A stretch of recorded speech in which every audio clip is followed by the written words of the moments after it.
सभी पत्रकार बंधुओं का आज की प्रेस कॉन्फ्रेंस में हार्दिक स्वागत है। मेरे साथ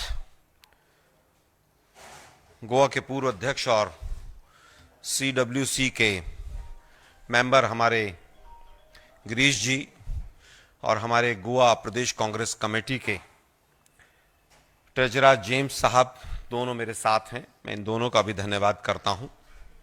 साथियों, आज का विषय बड़ा गंभीर है और जिस तरह से पिछले 10 वर्षों में युवाओं के साथ हर एंगल से धोखा होता हुआ चला गया है, आज उसी विषय को लेकर गोवा में एक नौकरियों का स्कैंडल सामने आया है। पूरी तरह से cash for job scam Goa का सामने आया है। मोदी जी ने बड़े बड़े भाषण दिए थे, न खाऊंगा न खाने दूंगा, और हालत यह है कि जब भी युवाओं के मामले में कोई भी पेपर लीक का मामला आता है, कोई भी पेपर लीक के साथ साथ जॉब्स का घोटाले का मामला सामने आता है, चाहे वो मध्य प्रदेश का व्यापम घोटाला हो, चाहे वो उत्तराखंड के विधानसभा का घोटाला हो, चाहे वो हरियाणा का मामला हो, चाहे 22 पेपर लीक होना गुजरात का मामला हो, चाहे SSC के पेपर का 2017 का मामला हो, और चाहे UPSC के घोटाले सामने आते हों जिसमें फेक कागजों के माध्यम से जिस तरह से IAS लोग बनते हैं और चेयरमैन फिर IAS बनाने वाले जो UPSC संस्थान के हैं वो तुरंत रिजाइन करके छोड़ के भाग जाते हैं, चाहे वो नीट का घोटाला हो और चाहे कल जो इलाहाबाद में युवाओं के साथ लाठीचार्ज हुआ हो, इसमें सब में एक कॉमन चीज मिलती है कि इन सब घोटालों के कहीं ना कहीं तार बीजेपी या बीजेपी से जुड़े हुए लोगों से मिलते हैं। अभी कुछ दिन पहले आपने नीट का इतना बड़ा घोटाला देखा, मामला सुप्रीम कोर्ट तक गया, तमाम लोग अरेस्ट हुए, लेकिन उसके बाद वो मामला अचानक गायब हो गया। क्यों गायब हुआ, क्यों नहीं हुआ, मीडिया के साथियों ने उसको क्यों नहीं लिया, ये मुझसे बेहतर आप समझते हैं। आज एक नया मामला सामने आया है जो कम से कम 1000 से ज्यादा जो नौकरियां 2019 से लेकर 2024 तक हुई हैं गोवा के अंदर, उनसे जुड़ा हुआ मामला है। और ऐसा प्रतीत होता है कि सैकड़ों करोड़ का गबन, घोटाला, स्कैम इस पूरे कैश फॉर जॉब स्कैम में हुआ है। इसके अंदर अभी पिछले कुछ दिनों में जब तमाम परतें खुलने लगी तो अभी तक 20 FIR लगभग हो चुकी हैं, 12 नॉर्थ गोवा में और 8 साउथ में। और मीडिया के माध्यम से जो खबरें पता चल रही हैं कि लगभग 19 लोग इसमें अभी तक अरेस्ट हुए। साथियों, 2019 में गोवा का पब्लिक सर्विस कमीशन का एक एक्ट आता है। उस एक्ट को पोस्टपोन करने के लिए उसमें लूप होल्स निकालने के लिए उसको लागू नहीं किया जाता है। उसमें 2 बार अमेंडमेंट किया जाता है, 2023 में और 2024 में। ये दोनों अमेंडमेंट्स की कॉपीज हैं ताकि एक्ट जो है वो लागू ही ना हो।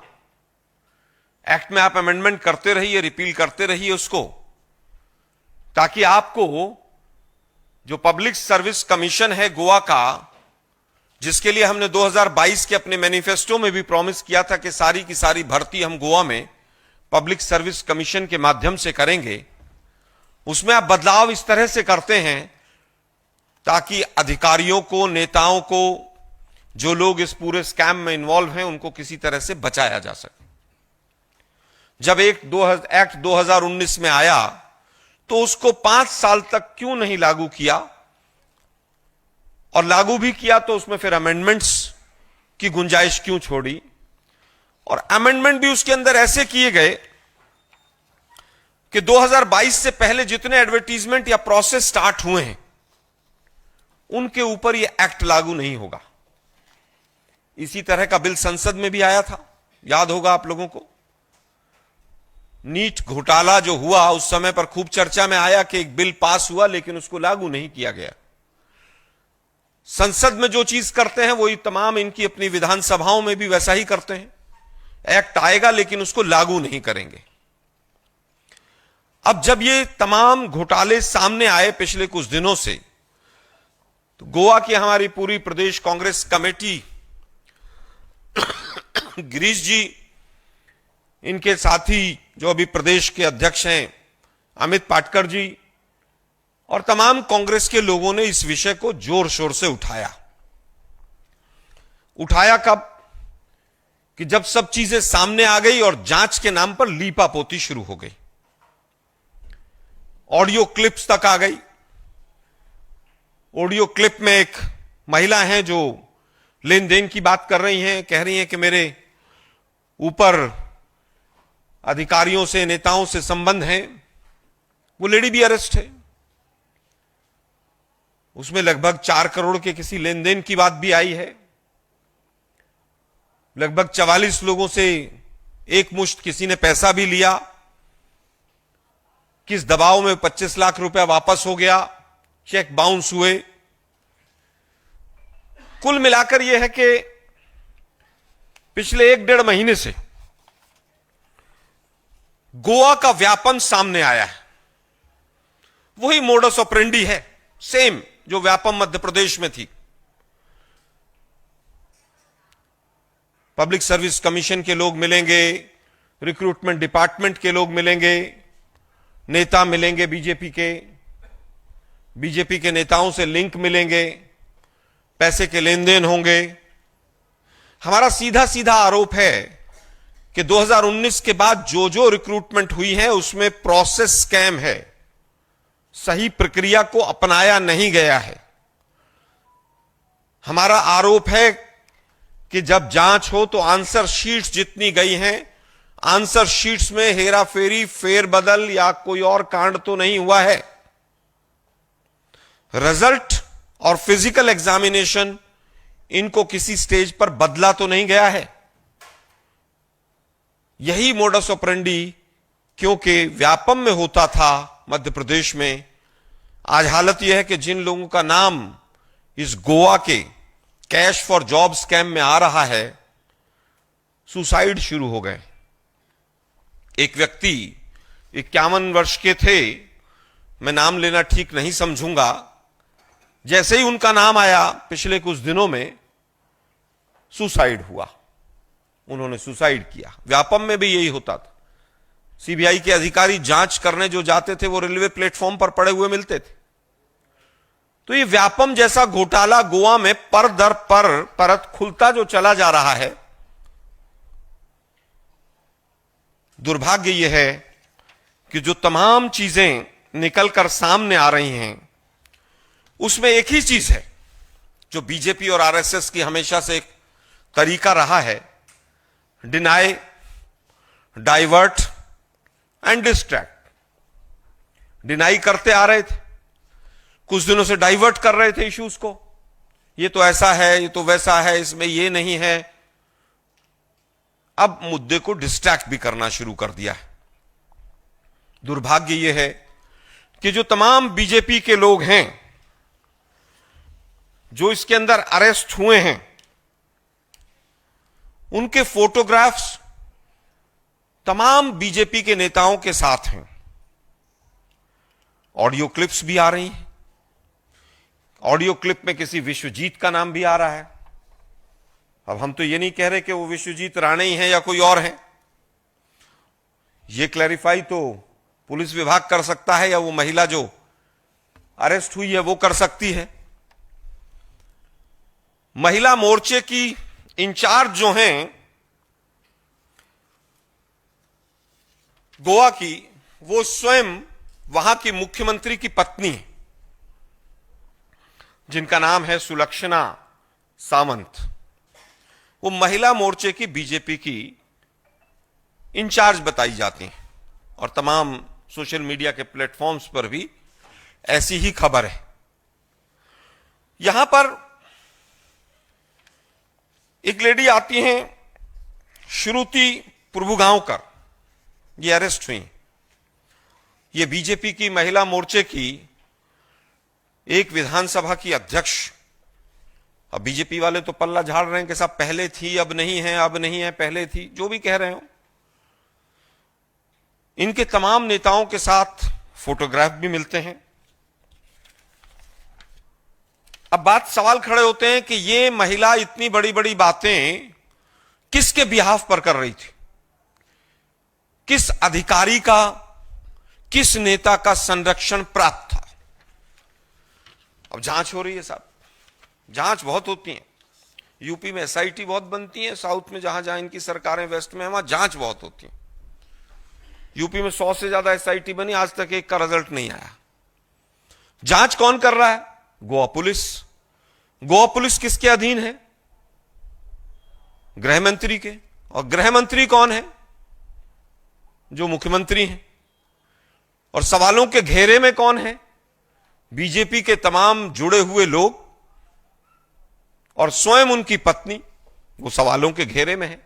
ये पूछा जाना चाहिए कि भाई क्या इनकी रिक्रूटमेंट, जो महिला मोर्चे की आरोपी मिली है श्रुति प्रभुगांवकर, इनकी रिक्रूटमेंट किसने की थी और ये किसके बिहाफ पर नौकरियां देने की बात करती। ये गोवा का व्यापम पार्ट 2 वहां पर चल रहा है और पूरी तरह से लीपापोती की जा रही है। जैसा कि बीजेपी हमेशा से युवाओं के साथ ठगी करती है, युवाओं के मुद्दों से दूर भागती है। यह एक बहुत बड़ा मुद्दा है क्योंकि वहां पर उनकी सरकार है। जांच के नाम पर लीपापोती, अमेंडमेंट में एक्ट, मुख्यमंत्री की साहब की नीयत पर इसलिए प्रश्न चिन्ह लगते हैं कि जो अमेंडमेंट किया गया वो किसके कहने पर किया गया? वो अमेंडमेंट जो आया कैबिनेट से पास होकर, उसके मुखिया तो आप ही थे मुख्यमंत्री महोदय। वो किसको बचाने के लिए किया गया कि 2022 तक को बचाइए पहले, फिर बाद में देखेंगे आगे का। एक और अमेंडमेंट ले आएंगे, फिर 24 तक वालों को बचा देंगे। ये एक युवाओं के साथ बहुत बड़ा धोखा है। तमाम लोगों के जो नाम आ रहे हैं, एक दीपाश्री सावंत करके नाम आ रहा है। जो कंप्लेनेंट हैं संदीप परब, उन्होंने पूरी मारडोल पुलिस स्टेशन में लिस्ट दी है, कहां कहां से क्या उगाई हुई है, क्या हुआ है। हमारे 2 लोग गए पुलिस स्टेशन एफआईआर की कॉपी लेने, उनको एफआईआर की कॉपी भी नहीं दी कि भाई हम भी लिस्ट पढ़ लें जरा क्या क्या है, कौन कौन है। उसमें कहा गया है कि इस तरह से पैसे वापस हुए, इस तरह से चेक बाउंस हुए हैं। एक किसी पूजा नायक का भी नाम है।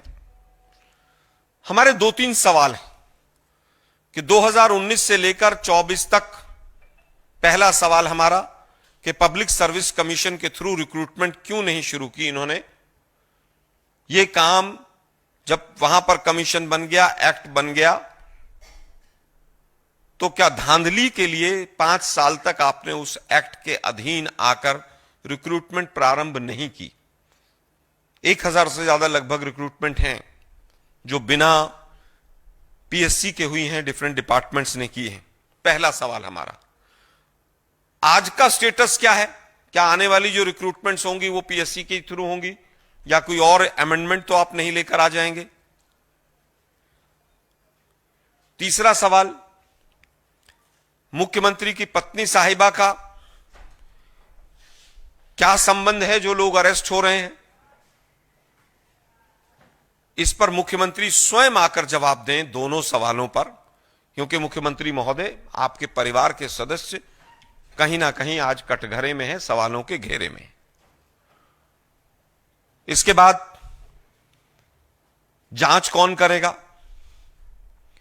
हमारी सीधी सीधी मांग है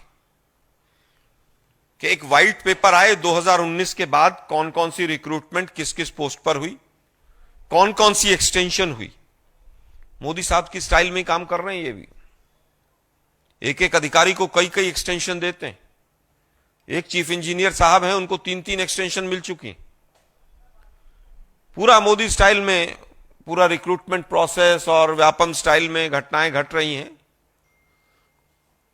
व्हाइट पेपर आए 2019 से लेकर 2024 तक कितनी रिक्रूटमेंट हुई है, क्या क्या प्रोसेस रहा है उनका, कब कब डेट ऑफ एडवर्टीजमेंट रहा है, सिलेक्शन का क्या प्रोसेस रहा, एग्जाम की डेट क्या रही, इंटरव्यू की डेट क्या रही, पूरा सार्वजनिक होना चाहिए, एक व्हाइट पेपर आना चाहिए। दूसरा, हाई पावर्ड कमेटी, जो इंक्वायरी कमीशन है स्टेट का, उसके अधीन एक रिटायर्ड हाई कोर्ट के जज के तत्वाधान में इस पूरे मैटर की जांच होनी चाहिए। वैसे तो मोदी जी की ईडी सीबीआई बड़ी तेज है, कहीं भी पहुंच जाते हैं, वो जहां चुनाव होते हैं वहां भाजपा के फ्रंटल ऑर्गेनाइजेशन की तरह आगे आगे चल देते हैं। इनकम टैक्स वाले सबसे आगे चलते हैं, होड़ लगी रहती है कौन जाकर क्या पहले विपक्षी दलों के साथ कार्रवाई शुरू करेगा। क्या यह मामला पूरी तरह से जो कैश फॉर जॉब है ईडी संज्ञान में लेगी उसको? क्या यह पूरी तरह से पीएमएलए का मैटर नहीं है? क्या मनी लॉन्ड्रिंग नहीं है? यहां पर 20-20 एफआईआर हो गई हैं। ईडी वाले कहते हैं साहब हम नए केस को नहीं लेते, पहले एफआईआर होनी चाहिए, अब तो 20-20 एफआईआर हो गई हैं। ऑडियो क्लिप्स भी सामने आ रही हैं, सब कुछ सामने। लेकिन ईडी हो, सीबीआई हो, इनकम टैक्स हो, सब खामोश बैठे। मैं पुनः अपनी बात को दोहराते हुए समापन करूंगा। एक व्हाइट पेपर आए, कौन कौन सी जॉब्स लगी, क्या क्या प्रोसेस था, क्या डेट था। दूसरा, हमारी डिमांड है कि हाई पावर्ड कमेटी, जिसको हाई कोर्ट के कोई रिटायर्ड जज हेड करें, वो जांच करे इसकी। और तीसरा, मोदी साहब की जांच एजेंसियां जो हैं वो जाकर त्वरित कार्रवाई करें ताकि दूध का दूध और पानी का पानी हो सके। व्यापम की तरह और लोग इसके कटघरे में आएंगे जब जांच होगी, कहीं और सुसाइड और तमाम चीजें देखने को ना मिलें। लेकिन दुर्भाग्य है कि भारतीय जनता पार्टी अभी भी इसको पूरी तरह से डाइवर्ट करना चाहती है। मीडिया के साथियों के माध्यम से हम कहना चाहेंगे कि यह विषय युवाओं के साथ जुड़ा हुआ है, इस पर आप हमारा साथ दें ताकि युवाओं को न्याय मिल सके। अब इस विषय से संबंधित आपके कोई भी प्रश्न हैं, सादर आमंत्रित हैं। मैं गिरीश भाई से कहूंगा कि अगर वो कोई चीज ऐड करना चाहें तो वो भी ऐड करें। थैंक यू आलोक जी। आलोक जी ने बहुत विस्तार से पूरी चीजें सामने लाई हैं। तो मुख्यमंत्री का इसमें जो रोल आलोक जी ने बोला कि 2019 में तो एक कमीशन बना हुआ, स्टाफ सिलेक्शन कमीशन, कमीशन द्वारा इनका रिक्रूटमेंट होना चाहिए था, लेकिन उसके बाद उनको इम्प्लीमेंट नहीं किया जाता। एक्ट फोर्स में आता है और बाद में 2-2 अमेंडमेंट लाके एक साल का एक्सटेंशन देते हैं। एक्सटेंशन क्यों देते हैं?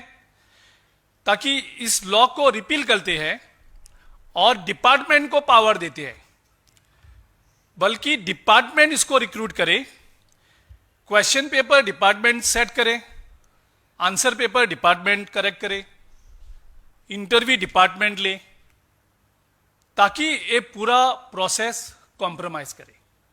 अभी मुख्यमंत्री के स्पोक्स पर्सन बोल रहे हैं कि उन्होंने एक्ट को लागू किया। अगर मुख्यमंत्री इसका क्रेडिट लेना चाहता है कि इस एक्ट को उन्होंने लागू किया, तो 2019 से 2024 तक जो पूरी रिक्रूटमेंट हुई है वो इस एक्ट के अंडर क्यों नहीं हुई?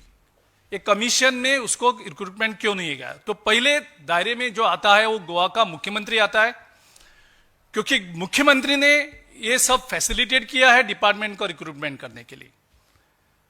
तो मुख्यमंत्री को जवाब देना चाहिए हर नौजवान को गोवा के जिनको जॉब नहीं मिला है, और जिसको भी जॉब मिला है ऐसा लगता है कि सबने पैसा लेके ही सबको जॉब मिला है। जिसको जॉब नहीं मिला है वो आज पुलिस स्टेशन में जाके कंप्लेन कर रहे हैं।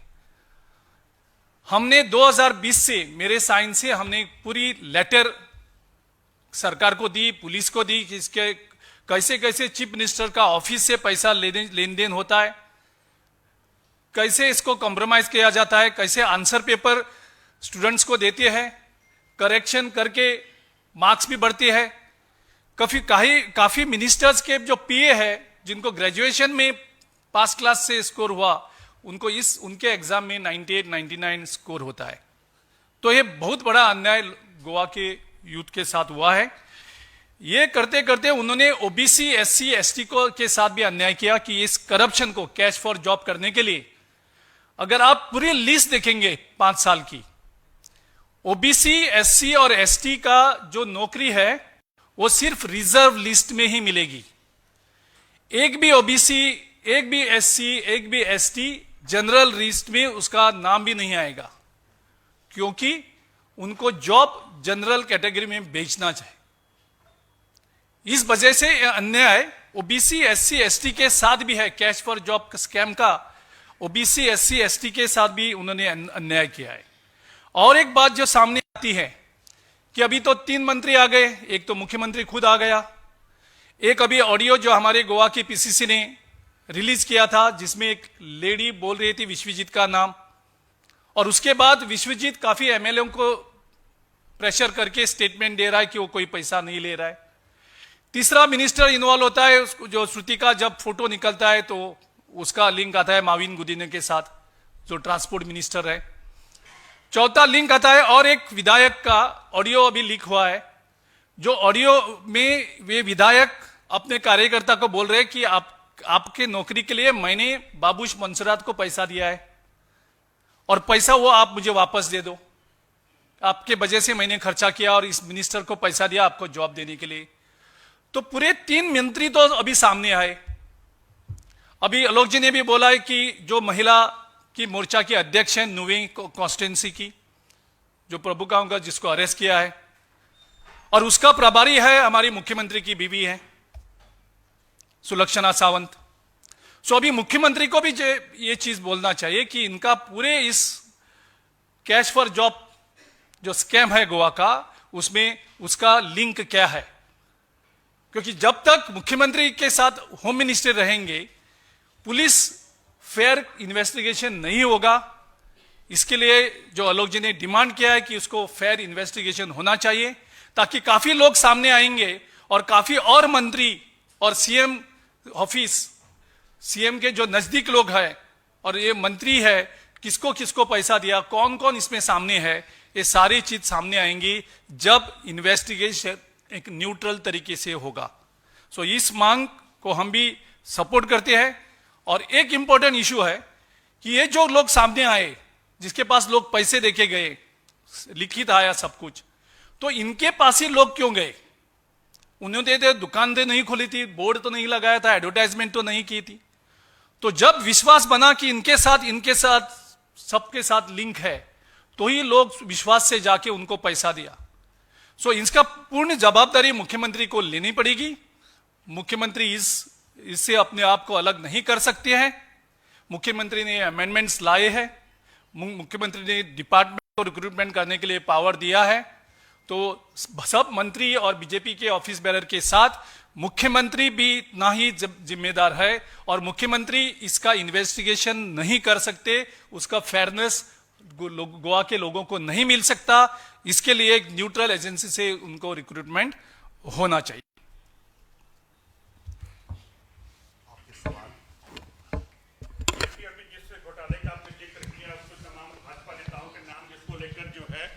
गोवा के मुख्यमंत्री प्रमोद सावंत ने कहा कि गोवा में 5 लाख भाजपा कार्यकर्ता हैं, हम सभी की गारंटी नहीं ले सकते।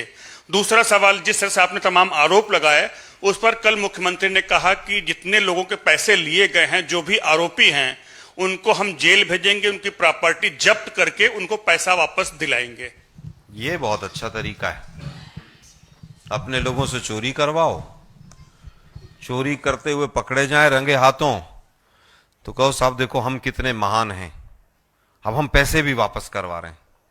सावंत जी आप धन्य हैं, आपको कहना चाहिए कि हम जांच करेंगे, सबको सख्त से सख्त सजा दिलाएंगे, लेकिन दुर्भाग्य यह है कि आप अपने लोगों की जांच कैसे करेंगे?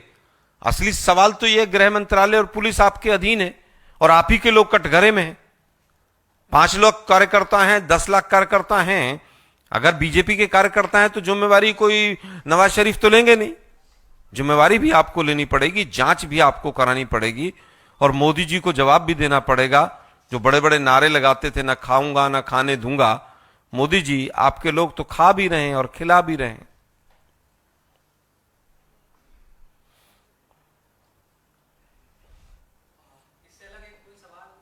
पहले यहां से कोई है तो ठीक है, नहीं तो फिर अलग पूछ लो भाई। मेरा सवाल हिमाचल से जुड़ा हुआ है।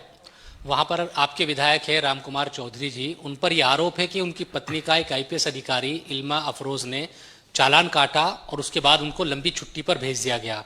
मुरादाबाद से एक मुस्लिम फैमिली से वो आईपीएस अधिकारी है जिनके पिता का निधन हो गया था। अब ये आरोप है कि वहां पर कई इस तरह की चीजें हो रही थी जिनको रोकने की कोशिश की और फिर एक इज्जत की बात बनाकर विधायक ने उनको लंबी छुट्टी पर भिजवा दिया है। अब आप लोग मीडिया के साथ ही आईपीएस को भी हिंदू और मुसलमान में देखने लगे। कौन से परिवार से हैं वो आईपीएस अधिकारी हैं, वो किसी भी धर्म से हैं, किसी भी जाति से हैं। लेकिन जो आपके पास खबर है वो आधी अधूरी है। चालान तो सारा दिन दिल्ली पुलिस भी करती है, तमाम पुलिस करती है। चालान की वजह से ऐसा नहीं होता और ना विधायक, जहां तक मेरी जानकारी है, ना उनकी पत्नी, उससे कोई संबंध नहीं है।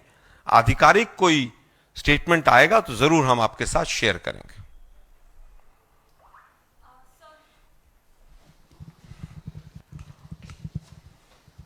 Sir, home minister Amit Shah का बयान आया है। उन्होंने ओपनली का चैलेंज दिया है राहुल गांधी को और कहा है कि ध्यान से वो सुन ले, प्रधानमंत्री नरेंद्र मोदी जो हैं वो वक्फ बिल को इम्प्लीमेंट करके रहेंगे। चुनावों के बीच में इस तरीके का मुद्दा लगातार बीजेपी उठा रही है, आपका इस पे क्या कहना है सर? देखिए, मेरा मानना है कि जब जब चुनाव आते हैं तो इस तरह के चैलेंज, इस तरह के वक्तव्य, हिंदू मुसलमान, वक्फ बोर्ड, पाकिस्तान, ये सब आने शुरू हो जाते हैं। कोई गाय को बचाता दिखेगा, कोई कुछ और बचाता दिखेगा, कोई हिंदुओं की रक्षा करता दिखेगा। वक्फ बोर्ड संसदीय परंपराओं के अनुसार पार्लियामेंट्री कमेटी को गया हुआ है, वहां पर उस पर डिस्कशन हो रहा है। इतना ही लागू करना था तो लागू कर देते, काहे को भेजा था फिर वहां पर?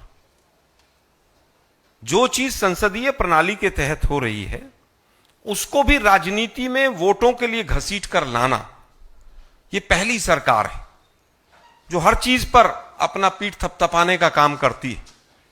वक्फ बोर्ड में तमाम वहां पर लोग बैठे हैं, तमाम लीगल लोग भी जाकर अपना प्रेजेंटेशन दे रहे हैं। उसको सबको समाहित करके फिर बिल वापस संसद में आएगा, उस पर फिर चर्चा होगी। लेकिन चुनाव आते आते ये सब चीजें उनको याद आती हैं, क्योंकि 10 साल तक लगभग केंद्र में एक निकम्मी सरकार रही और 8.5 वर्षों तक महाराष्ट्र में रही। तो अब कहने को तो कुछ है नहीं। अब 50-50 खोखों की लोग ना वहां पर नारे लगाएंगे तो कुछ तो कहना पड़ेगा। सर, दिवाली खत्म हो गई आलोक जी, उसके बाद भी महंगाई के जो आंकड़े आए हैं वो डराने वाले हैं। महंगाई की दर लगातार बढ़ी है और कहा जा रहा है आने वाले वक्त में महंगाई और बढ़ेगी। देखिए, महंगाई, सरकारी आंकड़े और बेरोजगारी, ये दोनों चरम पर है। मोदी जी के तमाम पुराने भाषण हमें याद आते हैं। 2014 में आए थे वो, बहुत हुई महंगाई की मार अब की बार उनकी सरकार, बहुत हुई बेरोजगारी की मार अब की बार उनकी सरकार। लेकिन दुर्भाग्य है कि आज आलू, प्याज, दाल, जो तमाम छोटी चीजें घर में हम यूज करते हैं, जो रोजमर्रा की चीजें हैं, उनके दाम 100, 150% तक बढ़ चुके हैं। रुपया डॉलर की तुलना में गिर रहा है, लगातार गिर रहा है। इंपोर्ट महंगा होगा, पेट्रोल डीजल भी महंगा होगा, उसका सारा कैस्केडिंग इफेक्ट भी आएगा। एक तरफ बेरोजगारी की मार है, एक तरफ महंगाई की मार है। यह सरकार पूरी तरह से गूंगी और बहरी हो चुकी है। ये सरकार बिल्कुल भी गरीब आदमियों के लिए किस तरह से उनकी रसोई चल रही है चिंतित नहीं है। और मोदी जी बड़े बड़े भाषण दे रहे हैं महाराष्ट्र और झारखंड में जाकर, लेकिन महंगाई का मां भी नहीं बोल पा रहे हैं। मोदी जी आप ही कहते थे ना, सवाल आप ही लगाते थे, जरा महंगाई पर भी महाराष्ट्र में बोलकर दिखाइए। सर, जिस तरीके से अभी सुप्रीम कोर्ट का डायरेक्टिव आया है बुलडोजर एक्शन के ऊपर, उसके ऊपर आपकी क्या प्रतिक्रिया होगी? देखिए, सुप्रीम कोर्ट में जो बुलडोजर एक्शन के ऊपर पिटीशंस लगी थी, उसमें एक पिटीशन मेरी भी थी, जिसके ऊपर तमाम डीएम से आंकड़े मांगे गए थे। तमाम डीएम्स को पार्टी भी हमने बनाया है। दुर्भाग्य है कि सर्वोच्च न्यायालय के जो फैसले हैं उनको इंप्लीमेंट करने में भी कार्यपालिका और विधायिका आज जिस तरह से ना नुकर कर रही हैं या उनके खिलाफ आज भी कार्रवाई हो रही है, ये भारतीय लोकतंत्र के लिए एक कहीं ना कहीं प्रश्न चिन्ह है।